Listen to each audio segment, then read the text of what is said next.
کی تعریف جن کے نہ کیا کلام نے سنا غوث زمان، بار بار میں غوث زمان اس لیے کہتا ہوں کہ وہ اس حالت بیداری مشرف ہوتے تھے.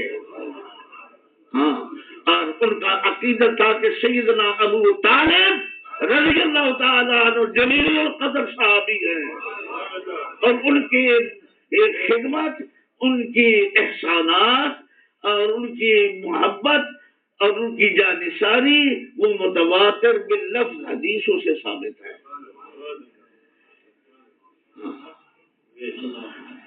میں فتویٰ نہیں مانگنا چاہتا، معاف کر دیں جو مرضی کہے، لیکن حقیقت ہے کہ بہت سارے ہم غلطیوں میں ہیں. یہ غلطیاں پہلے سے چلی آ رہی ہیں، مگر یہ ہے میں نے آپ کو سنایا تھا، یہ واقعہ سنایا تھا، اور اب کچھ نئے دوست بزرگ آئے ہیں وہ بھی سن لیں. غلام محمد مہر مدینہ منورہ طیبہ طاہرہ میں وعظ کر رہے تھے. میں بھی اس محفل میں محفل میلاد منعقد تھی. غلام محمد مہر حضور غوث زمان پیر میری شاہ کے مرید تھے نا، بہاولپور میں پڑھا